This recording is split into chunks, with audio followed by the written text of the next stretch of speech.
In the arid expanses of Peru's Nazca Desert, a startling discovery has reignited the debate over humanity's ancient past and the existence of extraterrestrial beings. The discovery of the so-called Nazca mummies, mysterious bodies with non-human features, has puzzled scientists and enthusiasts alike. Despite extensive testing by Mexican and South American scientists who confirmed these mummies as genuine unknown species, skepticism has persisted. But as an American team of scientists arrives at the same conclusion, a shift in perception is underway. Today, we delve into this enigmatic story, exploring ancient legends, modern findings, and the implications of these mysterious beings. A number of moving objects, which at first I thought were dolls. And these objects were moving towards me. I noticed with mild surprise that they were very thin, short, human-like creature with a very, very large melon-shaped heads. The creatures had no noses,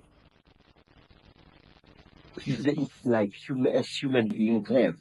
They had only small little holes on either side of where the nose would be, and their mouths were like nice cuts at the bottom of their faces.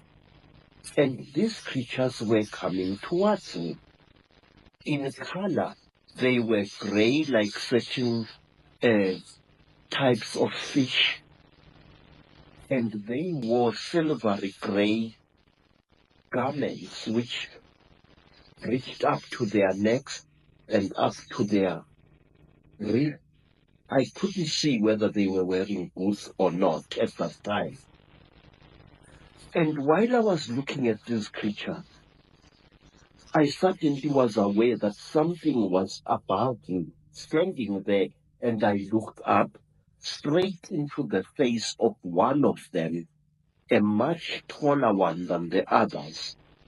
And this creature was wearing a garment, like a tight-fitting overall, without any buttons or anything, which reached up to its neck, but its ribs were there. I noticed that the creature had very long fingers. Its fingers had extra and Mexican and South American researchers first brought the Nazca mummies to the world's attention, conducting rigorous tests that revealed astonishing results. Dr. Mario Vega, a prominent biologist, explains their findings.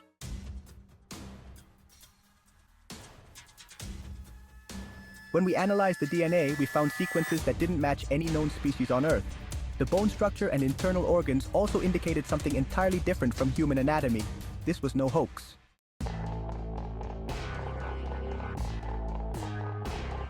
The story takes an intriguing turn with the discovery of similar beings in a remote Siberian village by two teenagers. Короче, лежит Она не наша планета. полнейшая дохлеть. Инопланетяне.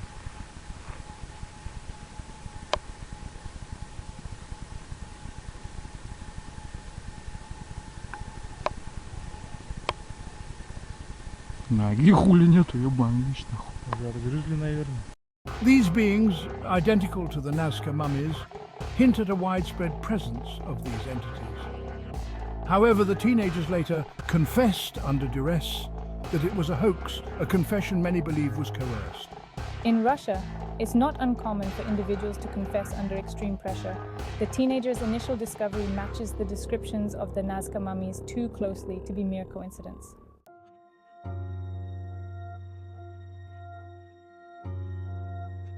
Could these beings still exist among us, or perhaps they are remnants of an ancient species that predated humanity?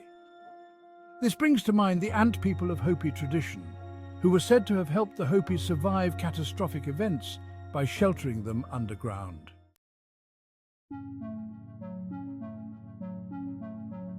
Some theories propose that these beings could be interdimensional vessels, enabling higher beings to manifest in our material plane. Others suggest they might be the Mancunawabu entities from Amazonian tribes' lore, who are believed to take souls underground. Dr. Alberto Ruiz, Amazonian ethnographer. The legends of the Mancunawabu speak of entities that exist in a parallel dimension, able to interact with our world in ways we don't fully understand. The similarities to the Nazca mummies are striking. What we can affirm is that they are authentic and do not belong to humanity. Afterwards, in the south of Peru, on the Peruvian coast from Lima to Chile, there is a very important iconography that represents these tridactyl beings of reptilian type in ceramics, in fabrics, in the petroglyphs, in the geoglyphs. In some cases, they represent these beings with objects in their abdomen, like eggs. And in some cases, there are representations of these beings that are expelling these eggs from a sewer. And where the authors, the artists of these representations have gotten this information from, that is a mystery. And there is a great probability that the humanity, that the pre-Hispanic peoples who have lived on the Peruvian coast, perhaps as far as the north of Chile, have had contacts with non-human species. But saying that they come from outside is a bit complicated, for example, in the South.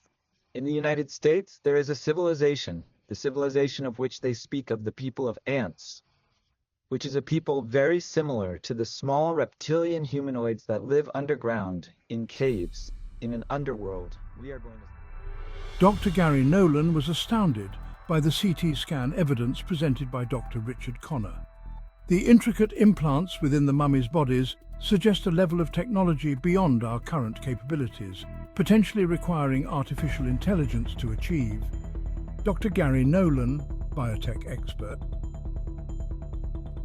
The precision with which these implants are integrated into the biological tissue is mind-blowing. It would be extraordinarily difficult to fake this, given our present technological limits.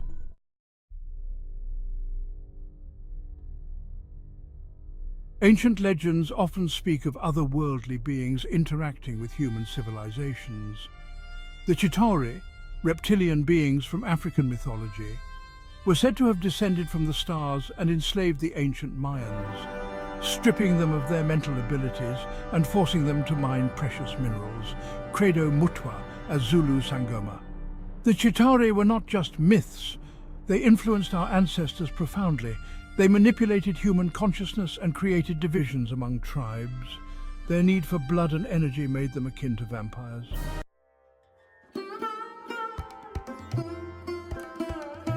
David Icke, in his book The Biggest Secret, suggests that ancient advanced races might have existed, influencing human history far more than mainstream archaeology acknowledges. David Icke, as author, the idea isn't to educate, but to indoctrinate. Official history often ignores overwhelming evidence that doesn't fit its narrative.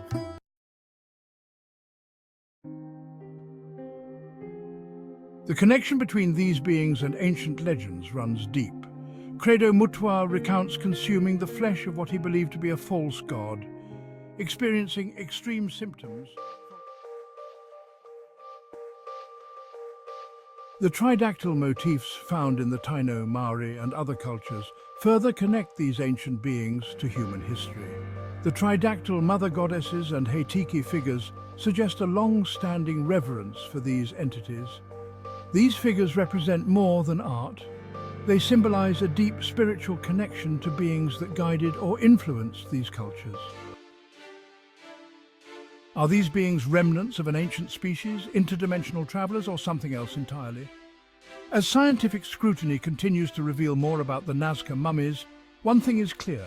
Our history is more complex and mysterious than we ever imagined. Credo Mutua, a Zulu Sangoma, traditional healer and author, shared many fascinating insights about extraterrestrial encounters and their impact on African tribes.